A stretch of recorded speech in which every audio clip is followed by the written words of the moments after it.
Amir Khan announces his retirement from boxing. Just a few days after his career-long rival Kell Brook announced his own retirement. There's been some suggestion that Khan may have announced his retirement so soon after Brook to try and take the attention away from Brook to upstage him. I guess it's possible, but I tend to suspect it's more to do with the fact that Khan wanted that Brook rematch, and in light of Brook retiring, he's not going to get that rematch. Therefore, there's no point him continuing on boxing. That's my take on it. But anyway, let's get to this career review. Now, the first time that I saw Amir Khan, and I'm sure it's the same for most of you, was in the 2004 Athens Olympics. And I was immediately impressed by Khan because he was just 17 years of age. And he was going in there against the best amateurs in the world, the most experienced fighters who were much older than him, for one. They were actual men rather than just a teenage boy. And they had vast experience. So for him to go in there with the confidence that he had taking on these guys was tremendously impressive to me. You see, I often talk about the psychology involved in boxing and how when I'm looking at a fighter, I'm not just looking at his hand speed, his foot speed, his technique, all this kind of stuff in terms of when I'm assessing a prospect. I'm looking at his attitude. If I see a guy who is a bit too, to use an AJ word, humble, when I see that, I start to question him. I start to think, can this guy actually go all the way? Because and look, some fighters, as I've mentioned in many previous videos, will mask their confidence because they're aware that it may be unpalatable to the public if they come out and say how they truly feel about themselves. And basically, in the case of most successful fighters, they think they're the bee's knees, at least when it relates to their boxing ability or their fighting ability.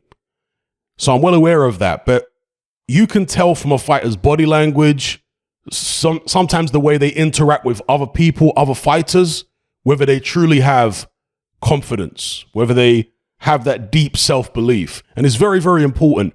An example I've used many times was Errol Spence. When he first turned professional, he famously sparred Floyd Mayweather.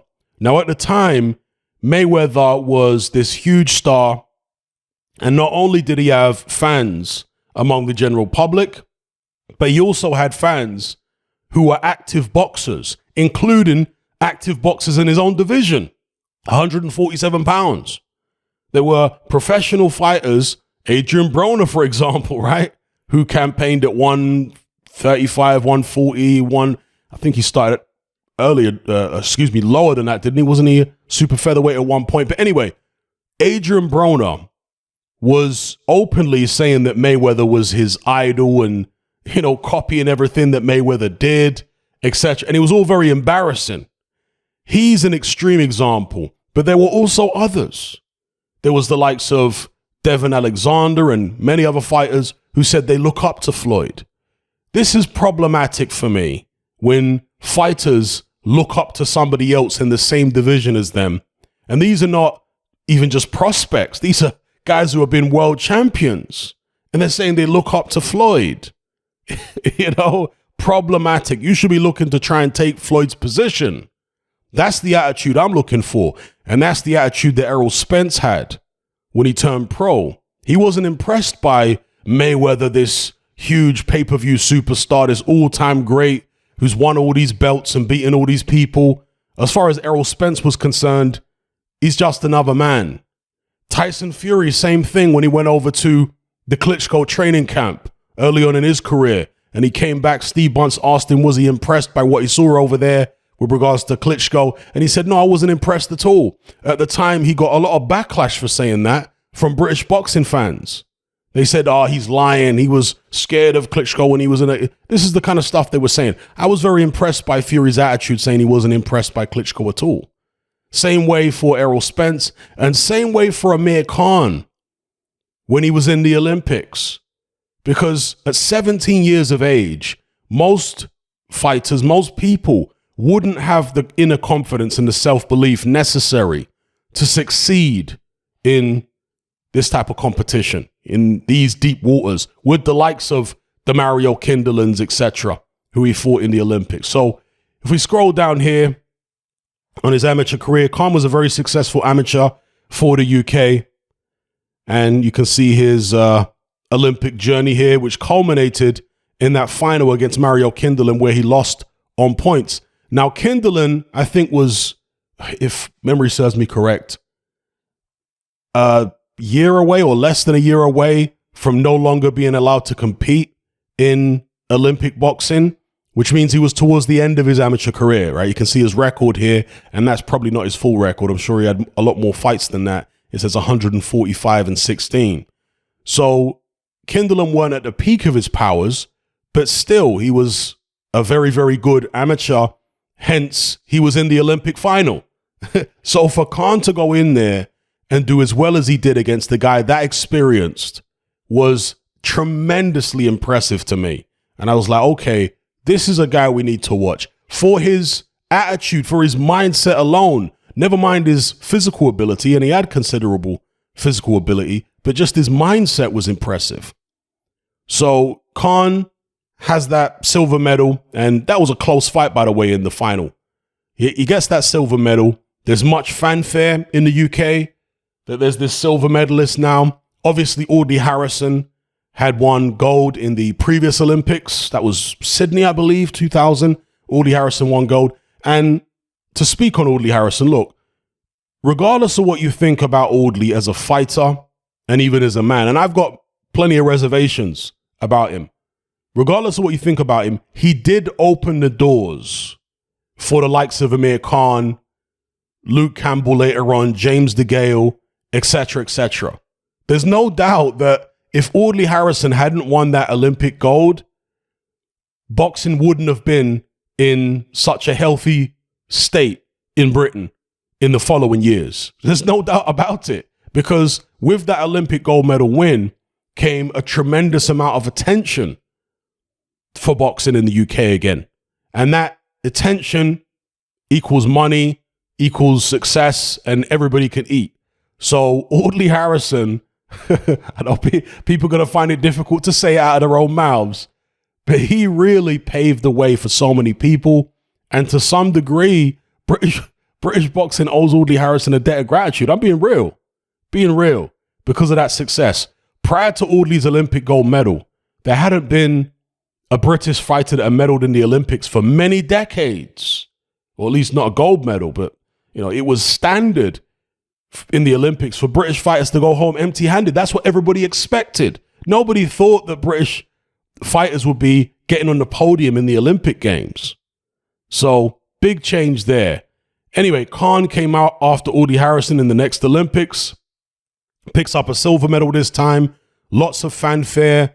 Also because in Britain, there hadn't been a long history of Asian fighters being successful. When I say Asian, I'm talking about Indian, Pakistani, fighters of that background. There hadn't been a history of that in Britain.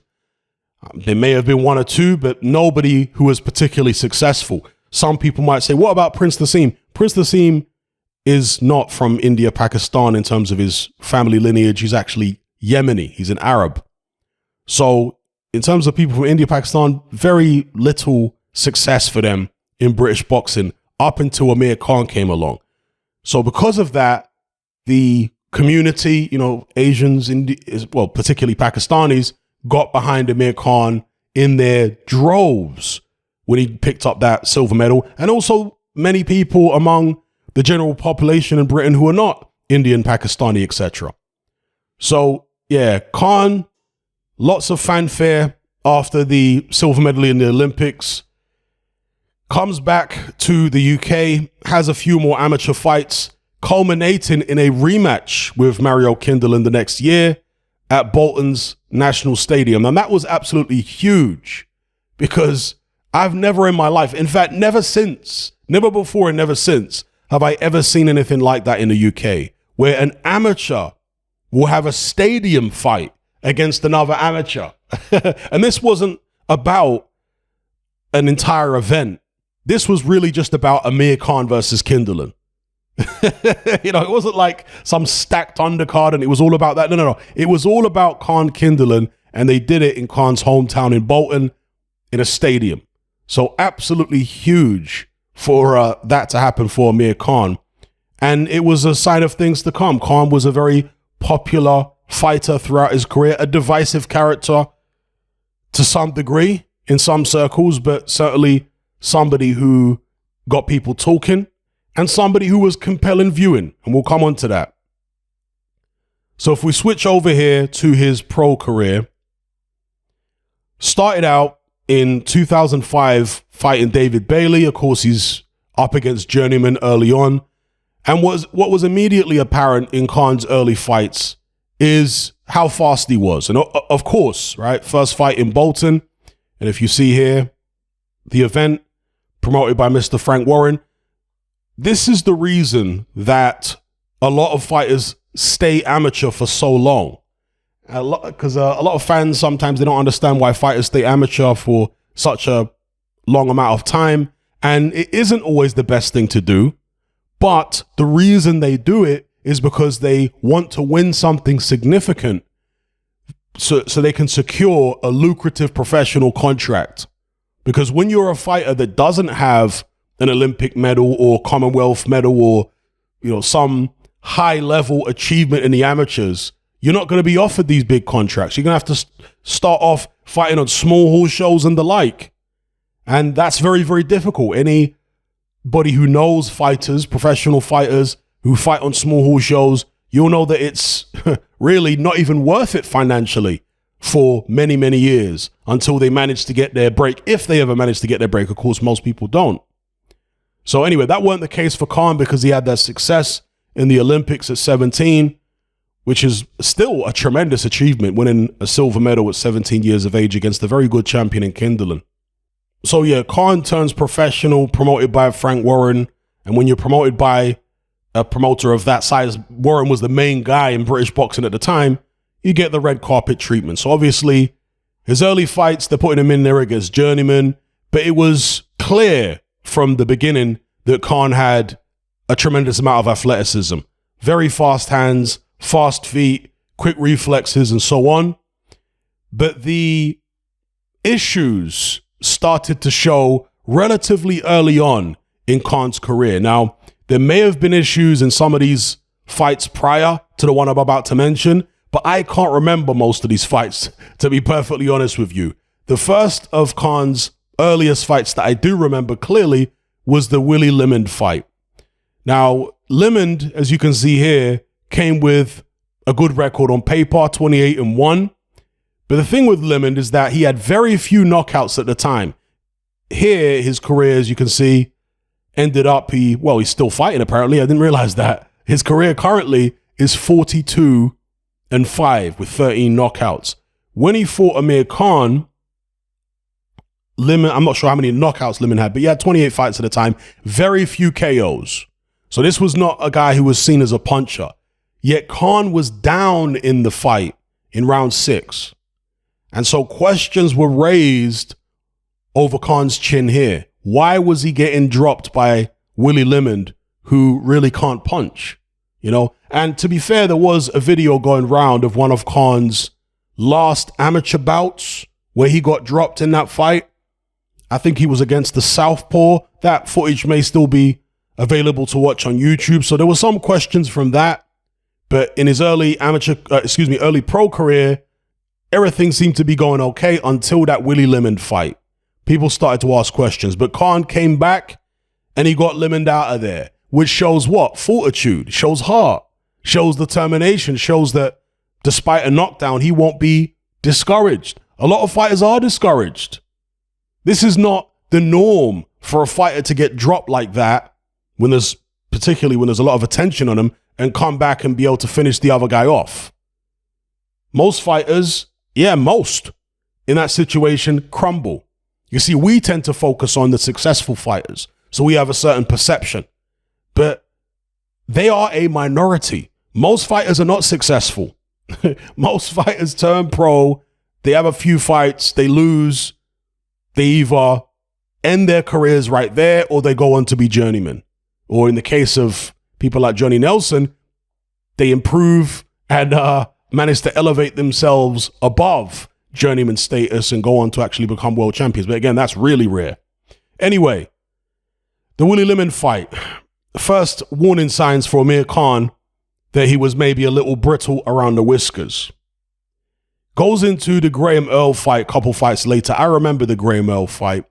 Graham Earl was very confident that he was going to beat Amir Khan. Earl had been in that tremendous war with Michael Katsidis, and he'd been in many tough fights, and he felt that Khan was chinny and that he was going to go in there and do a job on Khan, but it was Khan who did a job on him.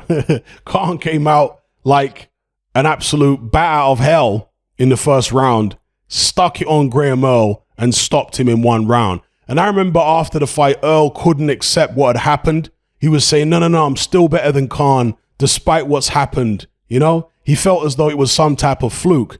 Well, it wasn't a fluke. Khan, as he showed throughout his career from that point on, was a very fast starter.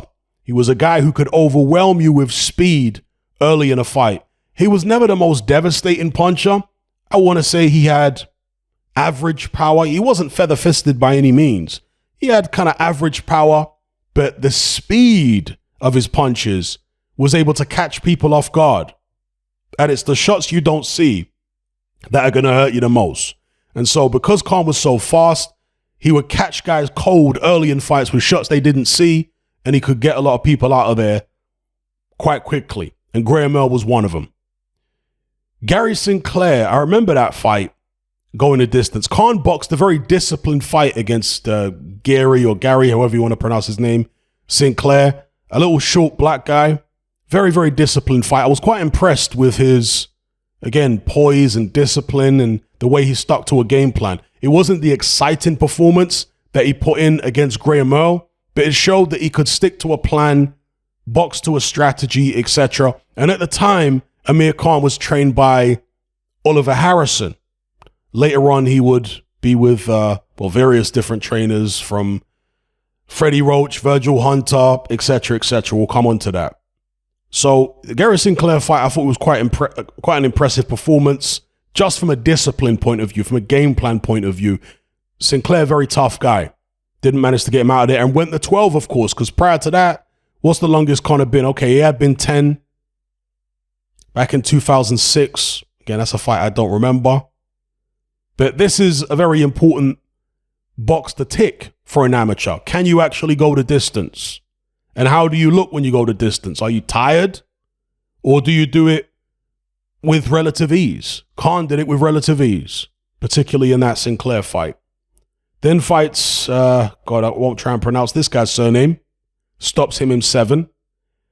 Then problems surface again against Michael Gomez. Now, Michael Gomez, very, very tough domestic fighter, been in lots of wars, battle-hardened, and he hurt Amir Khan in that fight. I can't remember if he dropped Khan or if he just hurt him several times. I think he did drop him, but ultimately Khan came through that as well and stopped Michael Gomez in 5 rounds. Now, people talk about matchmaking these days. There's been a lot of criticism of Eddie Hearn over the past few years about poor matchmaking, putting his fighters in fights which, according to the armchair critics, not necessarily me, because I'm a bit more fair when it comes to stuff like that, but according to a lot of other armchair critics, Eddie Hearn's a really poor matchmaker because he puts his fighters in fights which are too dangerous and they shouldn't, they're unable to win, etc., etc. And he may do that in certain times, but many other promoters do that as well. That's the point I'm making. That's where I am fair about it. Yeah, Eddie Hearn makes mistakes and his matchmaking hasn't always been great, but Frank Warren, when he made the Amir Khan Bradis Prescott fight, was that great matchmaking? He said that he made that fight on the recommendation of Khan's trainer. I forget the guy's name, but he was a Latino guy. This is where Khan split up from Oliver Harrison, and he took on this Latino trainer whose, again, name escapes me. I'm sure some of you guys will remind me in the comments below. And this trainer recommended Bradis Prescott as an opponent. I always thought that was very curious. Because you got a guy in Amir Khan who's shown some chin issues in his previous fight against Gomez, chin issues against Willie Lamont. And so the new trainer says, yeah, let's put him in with an unbeaten Colombian puncher who's tall. So he's not a little short guy like Sinclair who Khan can stay away from. No, this is a tall guy. I think he was taller than Khan. And he can punch. So I always found that a curious thing that the trainer recommended. And that's, of course, Frank Warren passing the buck. Ultimately, the buck stopped with Frank Warren. It was a poor matchmaking decision by him. Let's be real. Now, some people would say, well, if Khan's that good, he should be able to get past the likes of Prescott. So it wasn't Frank Warren's fault. But again, we're nitpicking here. If you want to talk about the art of matchmaking, and it is an art, that right there was Frank Warren dropping the ball. It is what it is. All promoters make mistakes when it comes to matchmaking. From Oscar De La Hoya to Eddie Hearn to Bob Arum, whoever. They all are going to make mistakes. Nobody is infallible. But anyway, that was a mistake for Frank Warren. Khan goes in there, gets chinned early against Bradis Prescott. And many people were saying that that was the end for him already. They were saying he'll never come back from this. It was such a one-sided, humiliating defeat that he was being written off even though he was still young. What was he, 19, 20? People were writing him off. This, again, shows how different Amir Khan is. His response to what happened shows how different he is to most fighters and most people.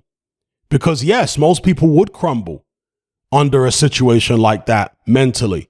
They would never be the same again. They would never regain their confidence. They would always have in the back of their mind that one round knockout defeat and start to question how far they can go in the sport. But Amir Khan is one of these rare people who, despite a humiliating experience like that, kept his confidence high, saw the glass as half full rather than half empty. Now, of course, it helps when you've got the kind of background that Khan had in amateur boxing, etc. But again, he only achieved all the things he achieved as an amateur because he had this attitude. So this was a big test for Amir Khan mentally. And of course, he had to rebuild physically as a fighter and technically and so on. And he did so fantastically well. Now, a lot of people at the time were calling for Khan to fight Prescott again. They were saying that, oh, come on, he's ducking the Prescott rematch. He should go in there. He's scared of Prescott. And Khan never seemed keen on the Prescott rematch for quite a while. I think there was a point where Khan was considering it some years later. But at the time, Khan didn't seem keen. And it was probably for the best, to be honest with you. Boxing is about styles make fights, yes. It's also about timing. I know the likes of Tunde Ajayi always talk about this. It's all about timing. But it really is.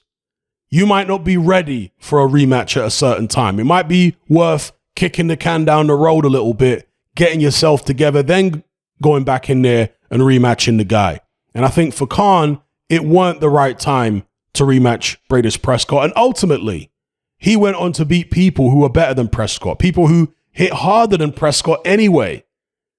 Would Khan necessarily, the version of Khan at his absolute peak, have beaten Prescott in a rematch? We'll never know for sure, but I suspect he would have done it. When you look at the kind of people that beat Prescott subsequently, you think Khan can go in there and do a similar job. Kevin Mitchell boxed Prescott's ears off, etc. Anyway, comes back from the Prescott defeat, fights Osin Fagan. I remember that fight, took him out early. Then fights Marco Antonio Barrera. This is when he's still with Frank Warren. I thought that was a good move from a marketing point of view, from a profile point of view, to put Khan in with an old legend like Barrera, because it fooled the casuals into thinking, okay, well, Khan has won his credibility back, because the casuals, they don't know about weight divisions and all this kind of stuff as much as the hardcores do. They just know the name Barrera, right? Fought Prince Nassim. This is the guy that beat Barrera. Khan's going in there to fight the guy. This is the guy that beat Prince Nassim. Khan's going in there to fight the guy that beat Prince Nassim. This is how it was marketed to the public. The public are not thinking about the fact that he's a much smaller fighter, and he's at the absolute end of his career. So that was good from a promoter's perspective. It was good from Frank Warren. From a fight fan's perspective, of course, it was cynical, and it wasn't a particularly good spectacle. Amir Khan went in there and did his thing and managed to defeat Marco Antonio Barrera. I forget how that fight ended, It says technical decision over 5. Did Barrera quit in the fight? I forget how it ended, but I don't remember it being particularly competitive. Khan was moving around and he was far too fast and far too big for him. Then comes his world title, his first world title against Andre Kotelnik. That was at the MEN in Manchester. I was very impressed by this performance. Kotelnik, had he fought Alexander before this? I swear it was before this, wasn't it? Let's double check it. No, it was after this, excuse me. After this. Because the Devon Alexander fight is a fight which Kotelnik officially lost, but most people, the vast majority of people, feel like Kotelnik actually beat Devon Alexander, beat the brakes off him. Somehow he did not get the decision. In fact, in another recent video, I might have said that Kotelnik won the fight. Well, he didn't win it officially, to correct myself. But in the eyes of most people, he absolutely beat Devon Alexander. So Khan went in there, defeated Kotelnik in a very, very disciplined performance. Very similar, actually, to the Sinclair performance earlier on in his career in 2008. He fought Kotelnik 2009. So a disciplined performance. Khan became a world champion. One of the youngest world champions in British boxing history. I'm not sure if he was younger than Prince Nassim. I don't think he was. Correct me if I'm wrong. The boffins out there. But he still remains one of the youngest British world champions in history with the Kotelnik fight. And when Kotelnik went on to fight Devon Alexander, in the next fight, his performance there basically added more credibility to Khan's win because Devon Alexander was world champion. Then he fights Dimitri Salita. Now, of course, most of you know Dimitri Salita today as a promoter. He was once a professional fighter. Was the Khan fight his last pro fight? He was 30-0-1 at the time. Khan demolished Dimitri Salita in one round. Very, very one-sided affair. In fact, just out of curiosity, no, he did go on and fight after the Khan fight. Had a few fights in New York. Okay. But the Khan fight really ended any hopes that Dimitri Salita had of being a world-level operator. Then he goes into the Paulie Manning fight. Now, Manning at the time was a veteran. He'd been in a lot of tough fights. But again, in retrospect, this was actually a good win for Khan because at the time, people were saying Manning done and this, that, and the other. Khan beating him doesn't really prove anything. Manning can't punch. We all know Khan don't have a chin. Wait till he gets in there against Marcus Maidana. He's going to get smashed to bits. He's avoiding Maidana. This is all the stuff that people were saying. So, Khan, in retrospect, deserves more credit for the Manning win because Manning went on to have some good wins himself. Manning went on to give people trouble. Some highly rated fighters like Adrian Broner, etc. A lot of people feel like Manning could have got the nod in that fight. So an underrated win for Amir Khan at the time. Even myself at the time, I might have underrated the win that he had over Paulie Manning, not realizing that Manning had more in the tank left than I suspected at the time. So, yeah, Paulie Manning was an underrated win. That was a defense for Amir Khan, his second defense. Both guys were known for their speed, but Khan's jab, I feel, was better in the fight. And Manning always had a good jab, but Khan's jab was a bit stiffer than Manning jab. He appeared a bit bigger, even though he was moving up in weight. I forgot to mention that actually after the Bradis-Prescott fight. Should have spoken about that. Khan moved up from lightweight to welterweight when he fought Kotelnik. So he was still lightweight by the time he fought Barrera. But when he fought Kotelnik, he was light welterweight, junior or super lightweight as they call it today. They used to call it junior welterweight. They always changed the names of the division. but at the time we called it light welterweight. So beats Kotelnik at light welterweight, steps up and blames his lack of punch resistance on weight making.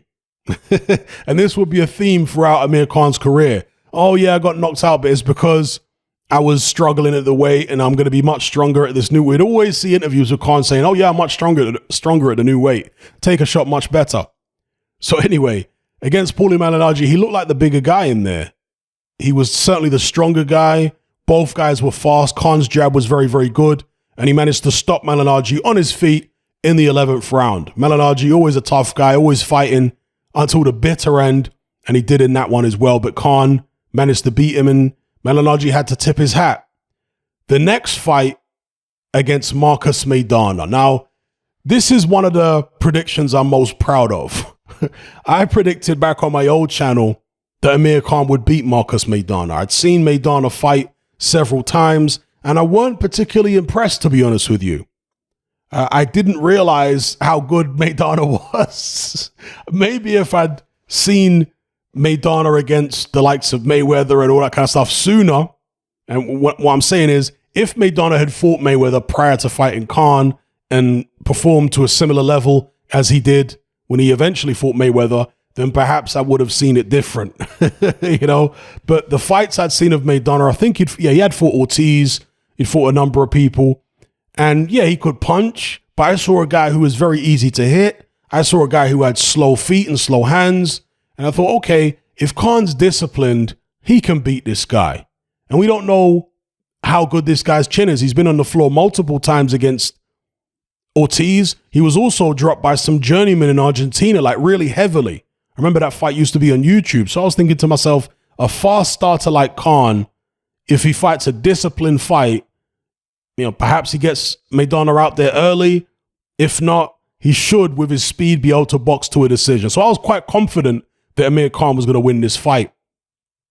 And as it turned out, Khan did nearly get Maidana out of there early. Khan, first of all, did the unthinkable in the minds of many people. And in fact, I'm mainly talking about British boxing fans. There were American fans saying the same, but many British boxing fans were saying that Khan would never fight Maidana, that he would always duck him. But he didn't duck him. He went ahead and fought him, nearly got him out of there in the first round, dropped Maidana with a tremendous body shot towards the very end of the round. Maidana got up, Khan went in for the finish, but Maidana was saved by the bell. Would have been very interesting if that knockdown had occurred earlier on in the round. Maybe it would have gone down as a 1-round KO win for Khan over Marcus Maidana. Could you imagine that? Especially in light of what Maidana's done since. Could you imagine Khan having a 1-round knockout victory over him? So, yeah, after the Maidana fight, which was a tremendous fight, Maidana was walking Khan down in the fight, landing uppercuts against the ropes, and Khan's chin held up surprisingly well.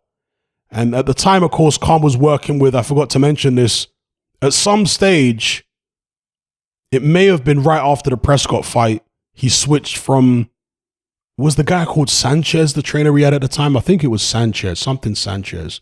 Or was it Suarez? Is it Oscar Suarez? I forget his name. Maybe Oscar Suarez. I forget his name. But anyway, he switched from that Latino trainer to Freddie Roach. Started training at the gym over there in California.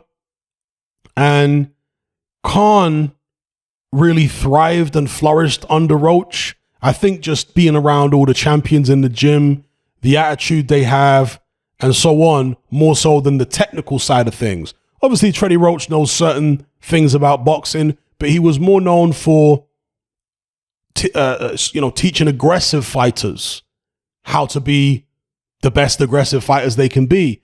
Whereas with Khan, you got a guy who's vulnerable in terms of punch resistance. So Roach wasn't really able to give him the things he needed by way of defense in order to be the best version of Khan. But he was still a good version of Khan, beating the likes of Kotelnik, Malignaggi, Maidana, of course, which will go down, I think, as Amir Khan's best career win in light of what Maidana's done since. So, yeah, Khan, tough fight. He was moving around, boxing. After dropping Maidana early on, he wasn't able to hurt him to the same degree. There were moments in some of the early rounds after the first round where Maidana looked a little bit unsure whether Khan might be able to hurt him again.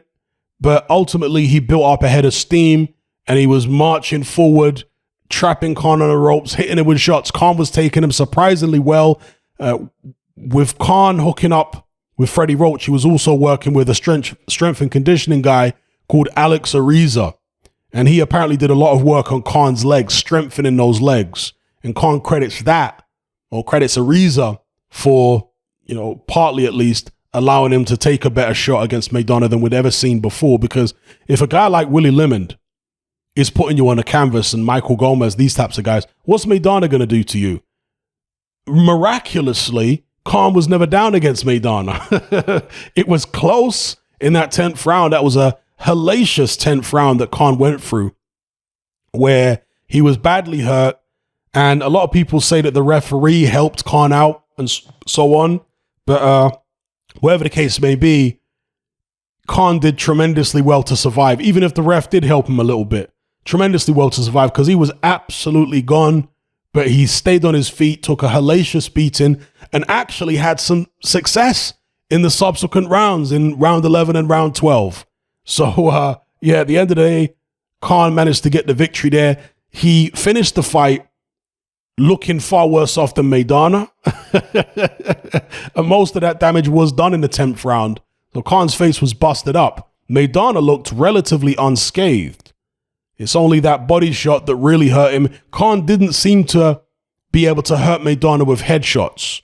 It was only the body shot. And that was a problem, of course. If Khan was able to hurt Maidana with headshots, it might have been a more comfortable win for him. But either way, it was a great victory for Amir Khan. So he moved on from the Maidana fight to a bout against Paul McCloskey, which was kind of a strange one. McCloskey is southpaw, and there was still a lot of people that were skeptical of Khan, even after the Maidana fight in the UK. And the McCloskey fight didn't really seem to motivate Khan that much. He went in there and he didn't seem that fired up for it. He didn't seem that energized. It was kind of a cagey affair. McCloskey was doing his little pound shop Mayweather impression. McCloskey a southpaw, but doing all the shoulder roll stuff. And it ended with McCloskey being cut in the fight from a clash of heads. And it was a technical decision for Amir Khan. But it's kind of a strange performance, just a strange fight all round, which never really set fire, never really took fire. And that is unusual for a Khan fight at a time. Khan fights were normally exciting affairs. He then goes in with a much more highly decorated southpaw than Paul McCloskey in Zab Judah.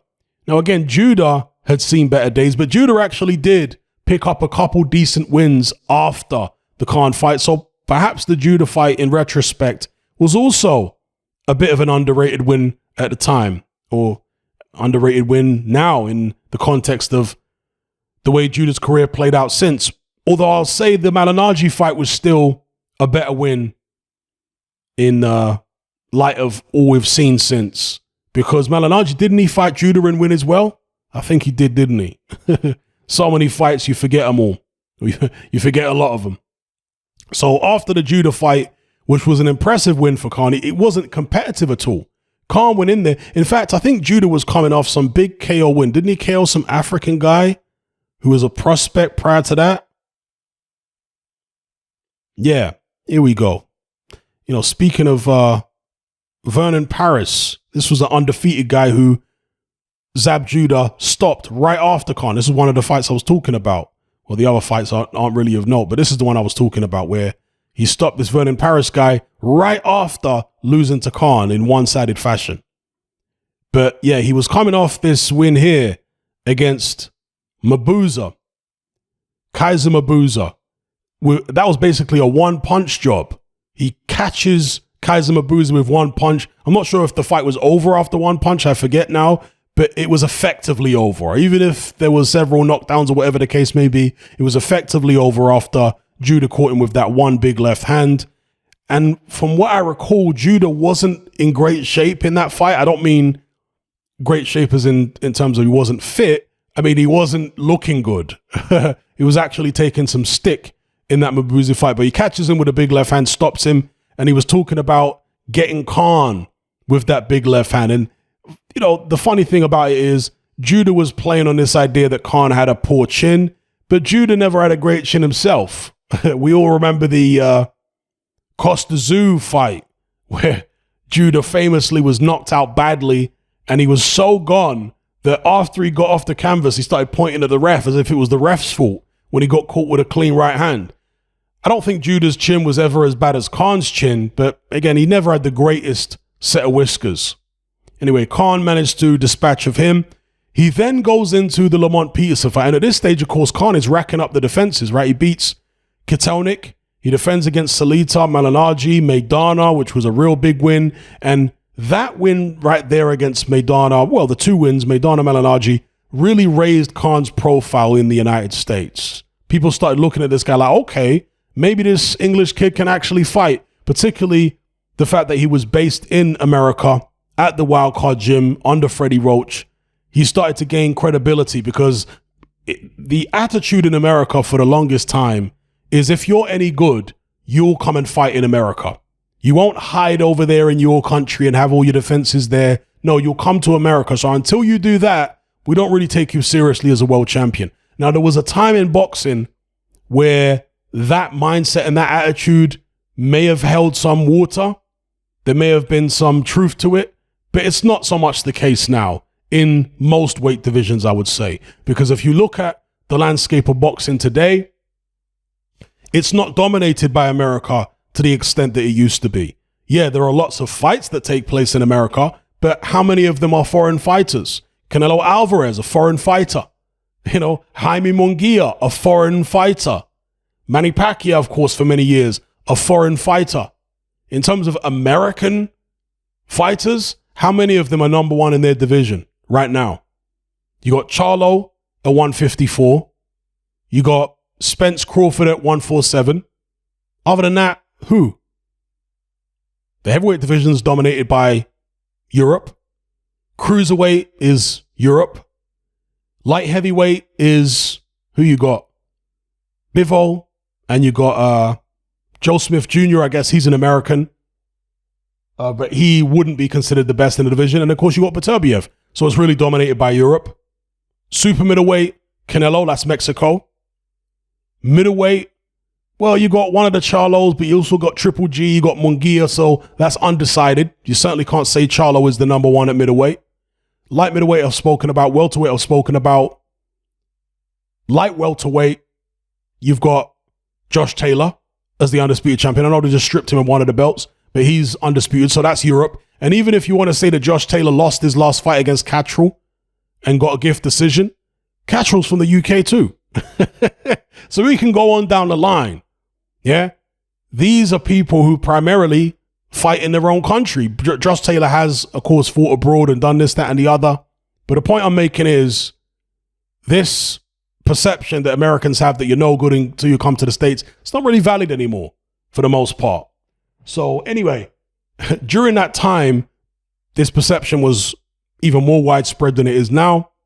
And Khan won over a lot of American fans in terms of credibility by fighting in America against the Malinaggis, against the Maidanas, against the Zab Judas, big names, and the fact that he was based in the States. Then he goes into the Lamont Peterson fight. And Lamont Peterson was a good fighter. Of course, he was 29-1 at the time. In fact, who had Peterson lost to? I do forget. Oh, of course, he lost to Tim Bradley. I remember that fight. Yeah, Tim Bradley was, I remember kind of going back and forth and debating with somebody about Tim Bradley, another YouTuber about Tim Bradley at the time.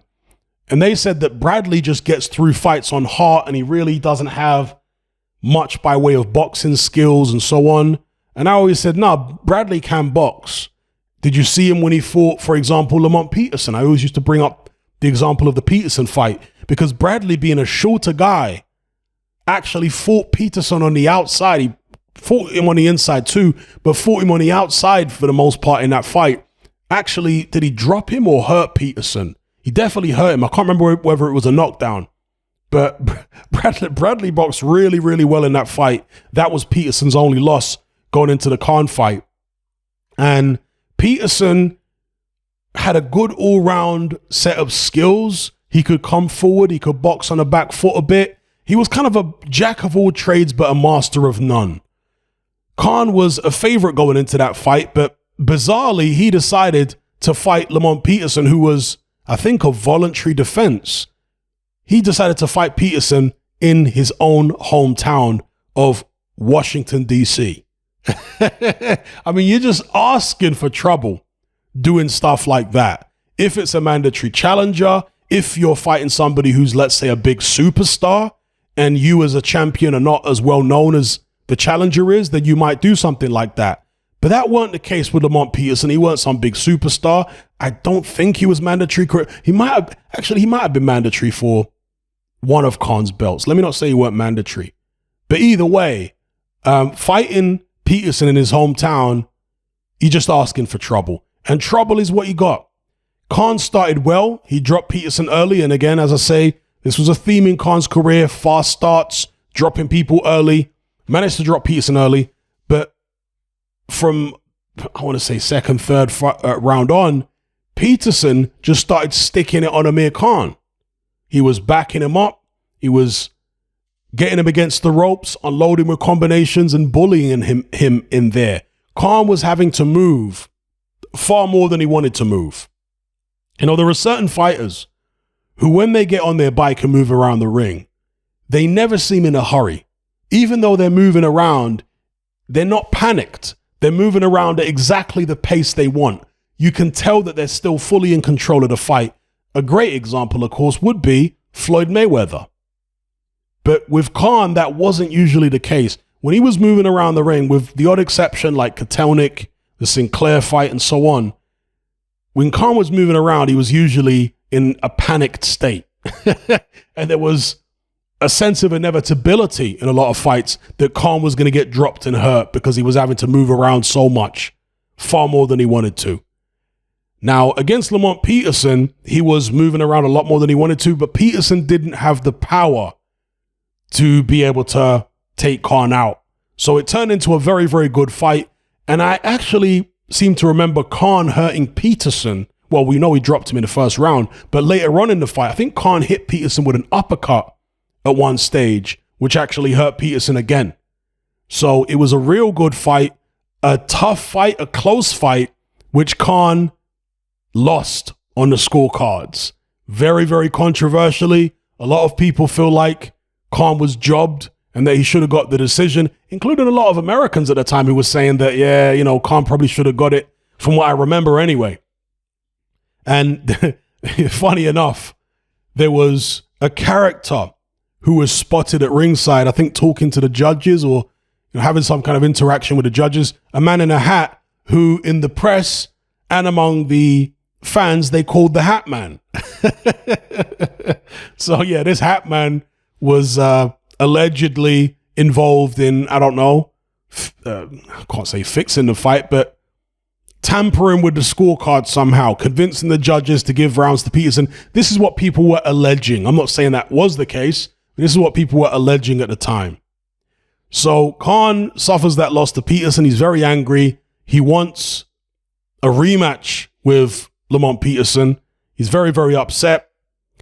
That was him losing his IBF and WBA titles. His next fight was against Danny Garcia. And I'm looking at the titles here. The WBA title was there. WBC. I think Lamont Peterson was stripped, wasn't he?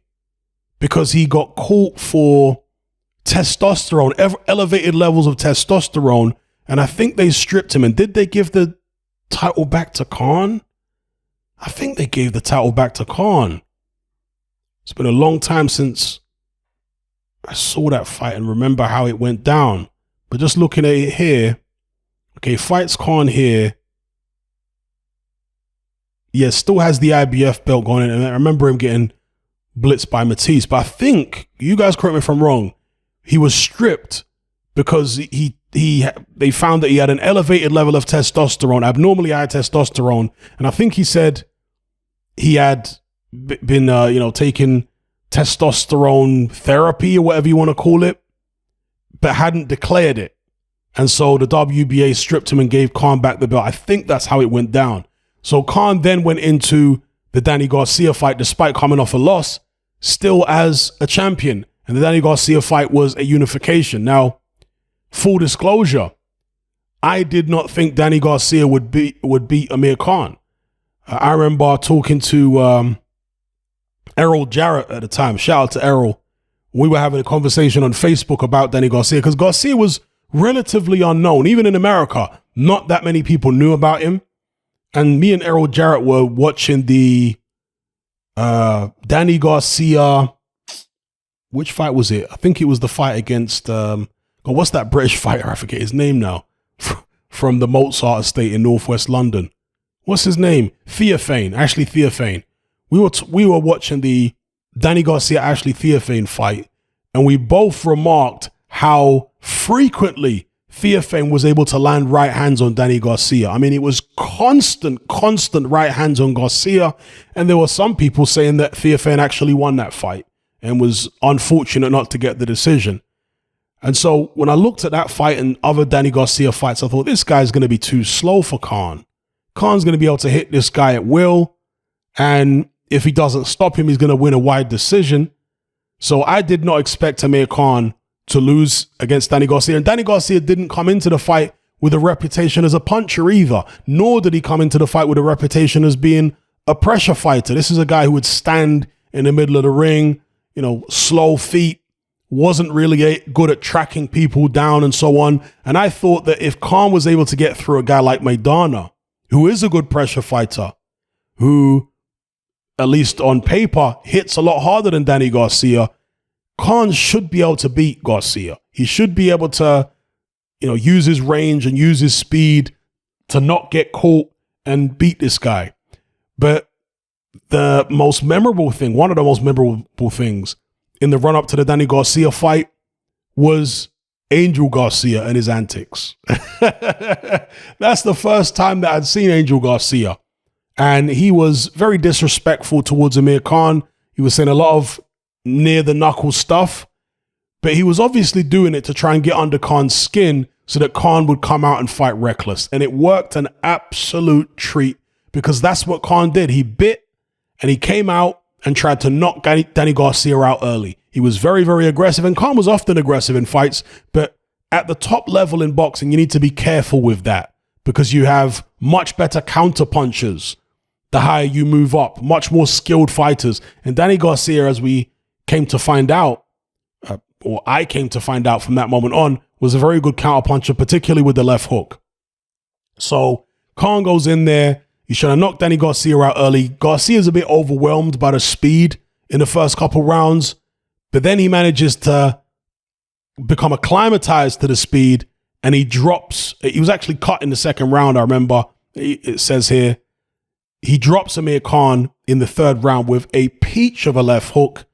People talking about it actually landed more on Khan's neck than it landed on his chin. And some of the Khan fans were using that as an excuse. They were saying, no, nothing wrong with Khan's chin. He didn't get hit on the chin against Garcia. He got hit on the neck. These kind of weird comments that you hear from people who are suffering from cognitive dissonance. So, yeah, the Danny Garcia fight, devastating loss for Khan. He got a terrible beating in the end. After that first knockdown, Garcia really stuck it on him, and Khan showed tremendous heart, but his legs wouldn't carry him. Those famous Khan Bambi legs, he was all over the place, all over the ring, and the fight was stopped. Khan didn't want the fight to be stopped. He was protesting the referee's decision. That's how much heart he had, and that's how much pride he had, truth be told.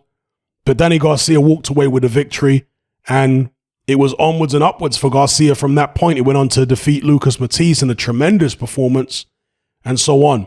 So Khan returned later on that year against Carlos Molina. This is not the same Carlos Molina that fought at 154. This was a different Carlos Molina entirely. And Khan managed to stop the guy in 10 rounds. I didn't think it was the greatest performance. I think this was Khan's first fight with Virgil Hunter. Again, correct me if I'm wrong. I think that was his first fight with Virgil Hunter. And I didn't really see much change in Khan's style in that fight.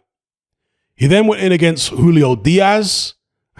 Again, Khan's punch resistance issues showed up there. This was a fight at kind of a catch weight, 142 pounds rather than 147, because Khan was flirting with the idea of moving up to 147. Khan was down in round 4. I think it was from an overhand right. Khan had a lot of trouble with left hooks prior in his career. I think Lamont dropped him with a left hook. Gomez, I think, troubled him with a left hook. Breidis Prescott, the first knockdown was from a left hook. Danny Garcia, the first knockdown in that fight was from a left hook. But against Molina, I believe it was a right hand that Khan kind of walked into. And, excuse me, not Molina, Diaz. A right hand that Khan kind of walked into. And yeah, shaky stuff. Wasn't looking good for Khan at that stage. But then he goes into the Louis Collazo fight. And this is at a full 147 pounds.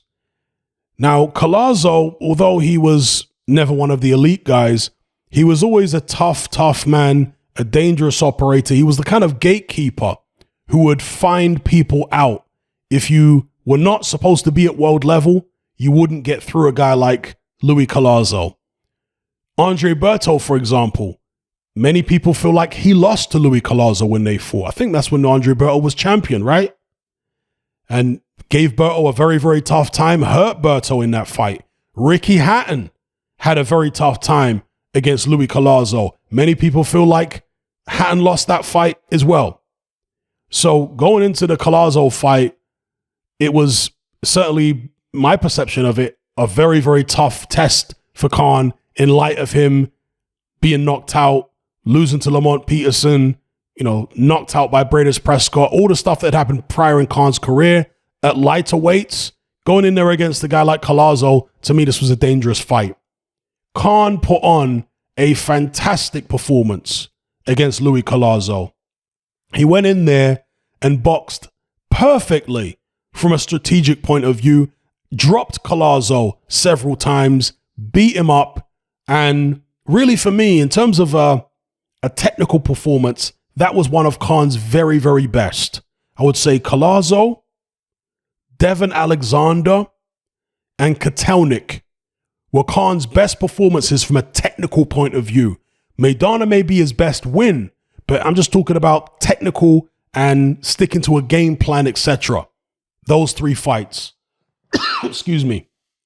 So, really impressive win over Louis Collazo, who did try to walk Khan down, but Khan showed power in that fight. I remember watching the Louis Collazo fight, and Khan seemed way more muscular than I'd ever seen him before. His upper body seemed muscular. Everything about him just seemed way more solid. And unlike the Peterson fight and many other fights where Khan was moving a lot, Khan wasn't running against Collazo. Excuse me. Maybe in little spots, but for the most part, his movement was very Andre Ward-esque. So the Virgil Hunter influence was starting to take effect now on Amir Khan in the Collazo fight. You could see it. You could see the Andre Ward style movement. You could see much more stable, a much more stable base for Khan. He was moving around in a more measured fashion, circling the ring in a particular way and just sticking to a very disciplined game plan. He wasn't flurrying for the sake of flurrying. That's another thing that Khan used to do earlier on in his career. He was so in love with his hand speed that he would just throw combinations for the sake of throwing combinations. Whereas against Collazo, he would only let his hands go in certain spots, right? When he knew the shots were going to land. So a really impressive performance against Louis Collazo. I thought that if Khan won that fight, he would probably have to come through a lot of rough patches and he may even have to get off the canvas from knockdowns. But it was the opposite. It was Collazo who, well, obviously lost, but he had to come off the canvas from knockdowns. And he didn't win, of course. So good performance there for Amir Khan. And that was actually for the WBA International Welterweight title and the vacant WBC Silver title. So these are secondary belts, not world title belts. Then he goes in there against Devon Alexander. Again, this is the WBC Silver title.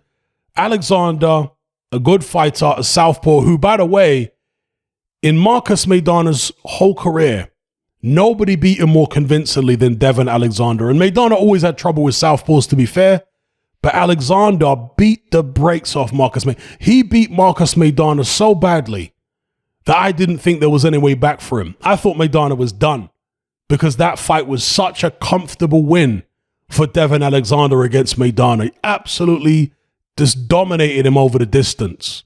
So Devin Alexander had tremendous win over Marcus Maidana. Good right hand. Devin Alexander had a good right hand and a right uppercut. I think he knocked out, was it Urango with a right uppercut? That was a difficult fight for Devin Alexander. But yeah, going into the Khan fight, Khan by that stage still had a reputation of being good against southpaws. He'd beaten Zab Judah and so on. And so I think a lot of people were picking Khan at the time, but expected maybe Khan to have his moments where he'd get hurt because that was typical. But he goes in there, and of course, Louis Collazo was a southpaw too. Khan handled him with ease in the fight before. And Collazo, although not as skilled as Alexander, was a bigger, rougher, stronger man, I would say. Khan goes in there against Alexander and just boxes a perfect fight from a technical point of view. I don't think Alexander managed to land a clean punch on Amir Khan all night in terms of a clean power shot to the head. Totally outboxed him, schooled him, and did it with ease. Khan wasn't even breathing hard by the end of the fight, from what I remember. Absolute ease.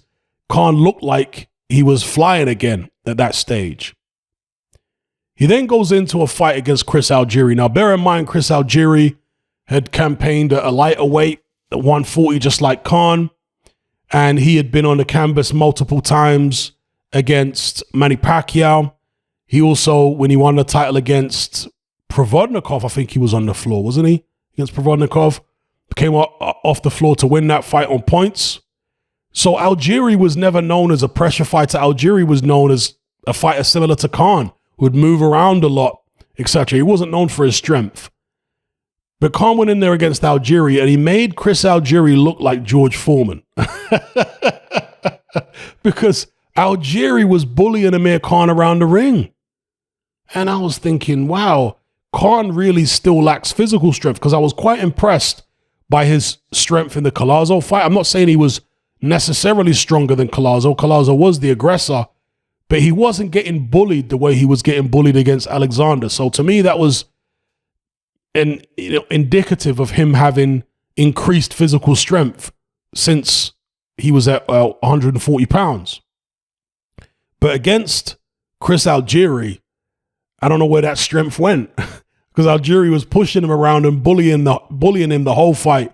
Khan did win on points, and deservedly so.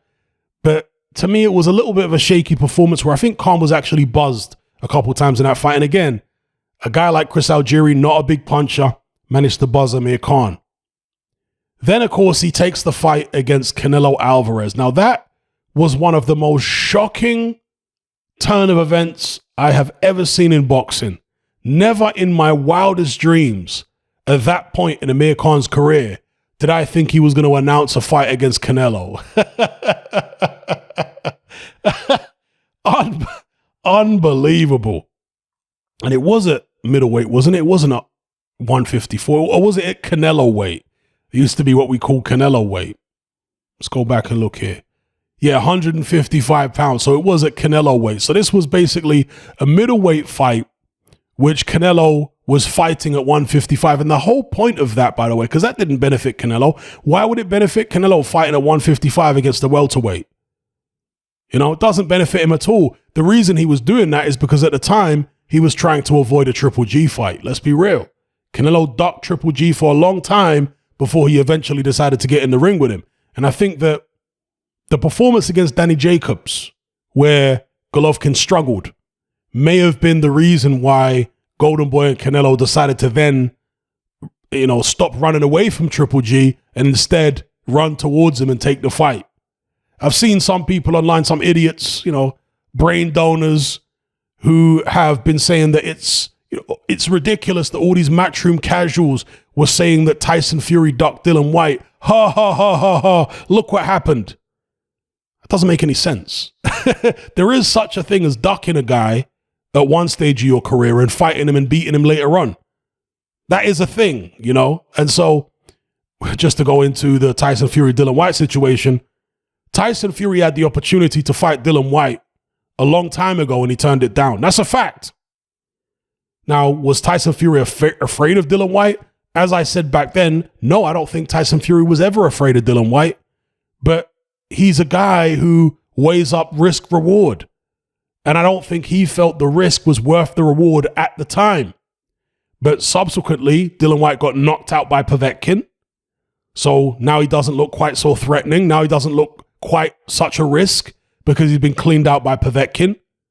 And of course, he was mandatory challenger anyway. So Tyson Fury had to fight him. So that's why the fight got made. So this idea that because you beat somebody, that means you never ducked them in the fight, that doesn't make any sense. Canelo Alvarez ducked Triple G for a long time before eventually fighting him. So anyway, it was at Canelo weight when he fought Amir Khan. And Khan was doing okay, of course, for a few rounds until he got clipped with that hellacious right hand and went to sleep. It was the worst knockout defeat of Khan's career. He was completely out cold. No other fight did, there was no other fight where Khan was knocked out cold. Only against Canelo Alvarez. He should never have been in the ring against Canelo. I know Virgil Hunter says that he didn't want the fight to happen, but he was still in Amir Khan's corner.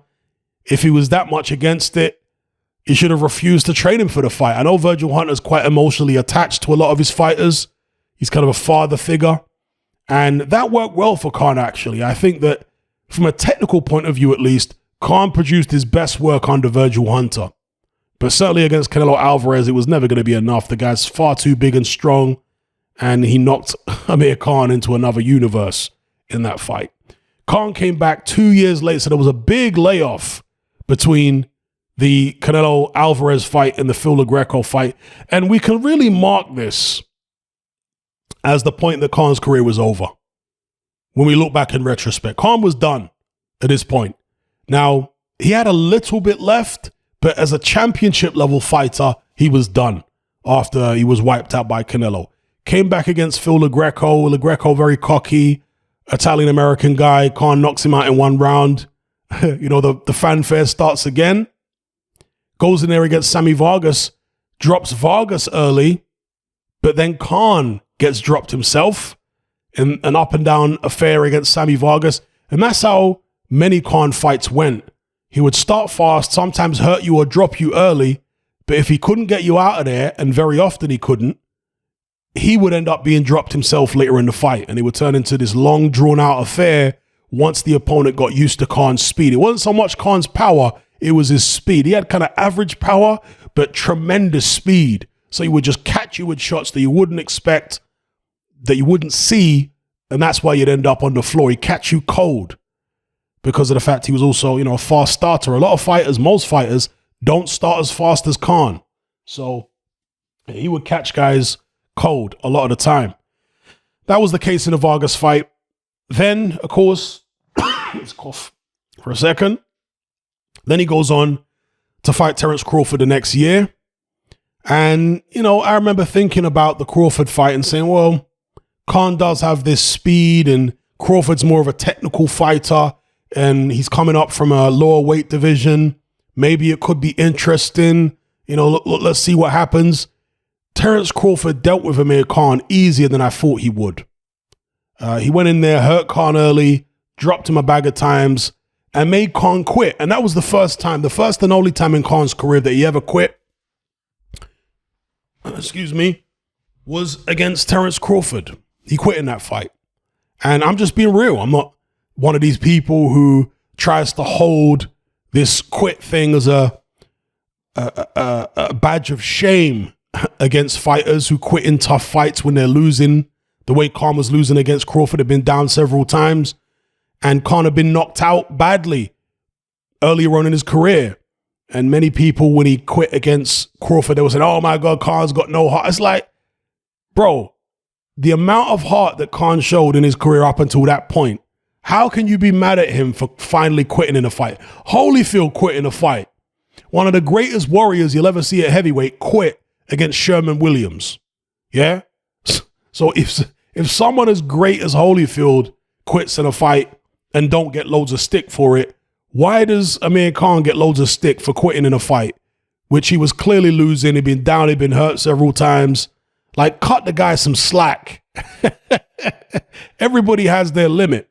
There's an old saying, fatigue makes cowards of us all. Well, I don't think that Khan was necessarily that fatigued against Terence Crawford, but he knew that he couldn't win the fight. And so he took the opportunity when he got hit with a shot that was borderline or low to say, you know what, I'm checking out. Rather than suffering a humiliating knockout defeat, I'm just going to, act like the fight's over here because I can't continue. He's hit me low, and then I'll avoid the humiliation of the KO defeat and the damage that comes with a KO defeat. What do you think Khan went through after being iced by Canelo?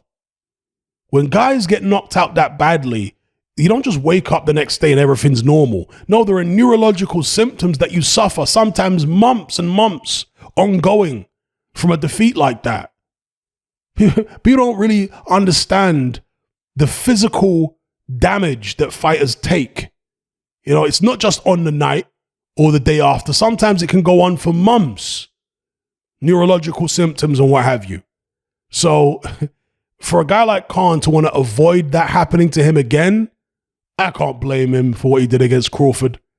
Anyway, after the Crawford fight, people are saying, oh, okay, Khan's done, needs to give it up. The same year, he fights Billy Dib out in Saudi Arabia, robs the bank, fights a guy who's way, way too small for him, shouldn't have been anywhere near a boxing ring, certainly not against Amir Khan. I think it was originally supposed to be somebody else, wasn't it? Rather than Billy Dib, but it ended up being Billy Dib. And Khan made, I think, millions for the fight. The Saudis were handing out cash like no one's business, and they gave Khan a load of cash for the Billy Dib fight. So, yeah, Khan robbed the bank with that one. And then, of course, we come to Amir Khan's final fight against his bitter career-long rival, Kell Brook. And I'll talk more about the Kell Brook rivalry in the Kell Brook career review video, because the rivalry was really always more about Kell Brook. It didn't mean as much to Khan as it meant to Brook. Khan was doing stuff in the United States, winning world titles, fighting all these superstar fighters and what have you. Brook was mainly confined to the UK, and he was playing second fiddle to Khan in terms of popularity, in terms of the money he was generating and so on. So it was always Brook chasing the Khan fight rather than the other way around. Brook to Amir Khan was just an afterthought. He was a guy who Khan just liked to troll for a laugh, for kicks. He used to troll the guy, It was only really when Kell Brook fought Sean Porter and beat Sean Porter that Khan had to start taking Brook a little bit more seriously, because it was easy for him to dismiss Brook prior to that because Brook didn't have a title. But I remember Khan changing the goalpost, moving the goalposts, because he said, oh yeah, I'll fight Kell Brook if he wins a world title. Goes and beats Sean Porter in the States. Can't move the goalposts again. He was constantly moving the goalposts with regards to Kell Brook. But as I say, I'll cover that more in depth in the Kell Brook career review video. The fight was long overdue between Brook and Khan because Khan had been avoiding. And again, this is another example of a guy who'd been ducking somebody for most of his career, but eventually decided to fight them. Now, of course, Khan lost the fight, but still, just because you duck somebody for a certain part of your career doesn't mean you won't fight them later on. Just because you eventually fight someone doesn't mean you didn't duck them earlier on, etc. It's very basic logic here, people. Easy to follow. So Khan goes into the Brook fight. Of course, he's been off 3 years. We don't know where he's going to be at physically. We don't know where Kell Brook is going to be at. It was an intriguing fight for that reason. I always felt, and I said in the run-up to Khan Brook, that prime for prime, I'd pick Kell Brook all day long over Khan. All day long. I just felt that Brook, not as fast as Khan, but he had enough technique about him, and of course punching power and better punch resistance. He had enough about him to get to Khan eventually. And Brook, of course, always had a great jab. And if you are in there against somebody who's much faster than you and you've got a good jab, the jab is what you should rely on. And you look at fight, I know I'm comparing welterweights to heavyweights here, but Lennox Lewis was in a different universe to Frank Bruno in terms of speed, hand speed and foot speed. But Bruno was very competitive in that fight because of his jab. Similar thing for Vernon Forrest when he fought Shane Mosley. Mosley, way faster than Vernon Forrest. A athletic phenomenon. Shane Mosley in his prime. Vernon Forrest, very, very good jab. Managed to, stabilize him and basically control the fight with the jab. So I always felt as though Brook had the beating of Khan prime for prime. But when they eventually fought earlier on this year, it weren't two prime fighters. And I suspect the reason that Khan finally decided to take the Brook fight is because he thought that Brook's punch resistance was just as weak as his own at this stage.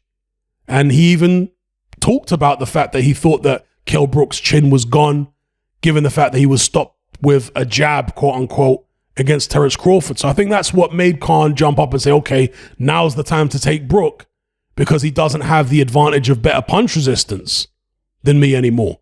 Now I'm the faster guy, and in terms of punch resistance, I'm just as likely to knock him out as he is to knock me out. I think that's what was going on in Khan's head. But of course, it turned out not to be the case. Khan was hurt by everything that Kell Brook hit him with from very early on, and Brook had the skill, he had the ability, the timing to be able to land those shots consistently throughout the fight. Khan really wasn't able to hit Kell Brook with much. Khan looked very rusty. That was certainly nothing like a prime version of Amir Khan. But beside, regardless of all that, I always felt prime for prime Brook would win anyway. But Khan was clearly more diminished than Brook in the fight. You could see that. And Brook came away with the victory. So not a good way for Amir Khan to end his career on a loss like that to a bitter rival. And I think he really did want that rematch. But I guess it makes sense. I guess it puts a bow on both of their careers for them to end on that fight and for Brook to win that fight. Because Brook never had the success that Khan had commercially. He wasn't as high profile, didn't have all the fights in America, only fought a couple times in America, I think, Brook, maybe twice. A fight before the Porter fight. I don't think it was the one directly before. It might have been. But off the top of my head, I can only recall Kell Brook fighting in America twice. No, excuse me, he did fight against Terence Crawford, of course, in America as well. That was later on in his career. So 3 times, whereas Khan fought many more times in America than that. And he just had a higher profile in the States, in the UK, etc. So, but during this whole time, Khan was goading Kell Brook, okay, in a similar way to how Mayweather used to string Khan along. I probably should have spoken about this earlier on in the video, but for long stretches of Amir Khan's career, he was chasing this Floyd Mayweather fight. And there were various points where it looked like the fight was going to happen. Of course, Khan was with Golden Boy for a long time in his career. And Al Heyman would always tell Khan, don't worry, the Mayweather fight's going to happen. You just have to be patient, etc., etc. Everybody was stringing Khan along. The Mayweather fight never happened. And Khan was kind of like this Stan-type character for Floyd Mayweather. You could almost sense that Mayweather was enjoying trolling Khan, stringing him along, making him think that he was going to get the fight. Khan always felt that he had the style to beat Mayweather because he had speed, and Khan always said that, yeah, he's been stopped, but nobody has ever outboxed him, speaking about himself. And he always felt like he could go in there and do something similar to Mayweather, I guess, that he did to Mario Kindlen in the Olympics. I know he lost in the Olympic final, but of course, was it the same year or the next year, he rematched Kindlen and beat him. And I think that's what was in Khan's head, that against a boxer like Mayweather, he'll be able to do the business. Because it's not a guy who's going to put loads of pressure on him and all this kind of thing. But anyway, Khan never got that fight. He got strung along for many years by Mayweather. And even Pacquiao, he was pursuing that fight. Once he realized Mayweather was never going to fight him, he started pursuing the Pacquiao fight. And the Pacquiao fight never happened either. And in fact, when it comes to being strung along by Mayweather recently, he's still at it with Amir Khan. He recently told Khan, hey, we should fight. We should do an exhibition. Don't hold your breath, Amir, on that ever happening. Floyd might just be effing with you again because he enjoys it in the same way that Khan enjoyed effing with Kell Brook. You know, it's almost like Khan was, you know the way that somebody who's a victim of something can then go on to be the victimizer. It's like Khan was doing that to Brook. He was being treated by Mayweather a certain way, and then he was taking that treatment and then applying it to Kell Brook, somebody who he saw as below him in the food chain commercially. So, yeah, in light of all that stuff, I think there's kind of a poetic justice, for lack of a better term, for their careers ending this way. Because again, Brook hasn't made the money that Khan has made. He didn't reach the heights that Khan reached in terms of fame and so on. But he managed to have the last laugh. So it kind of balances out. Do you see what I'm saying? The rivalry kind of balances out because Brook had the last laugh, but Khan overall had the better career. So anyway, that is my Amir Khan career review. Hopefully you guys enjoyed it. I'm sure there are going to be things that I forgot to talk about or missed out. But hey, I'm trying to recall a career that started way back in, when was it, 2005? And we are now in 2022. I'm trying to recall information and incidents and fights and so on, back and forth in the media from a time period as long as that. I'm not going to remember everything. So anyway, hopefully you guys enjoyed it anyway. I'll catch you on the next one. I'm out.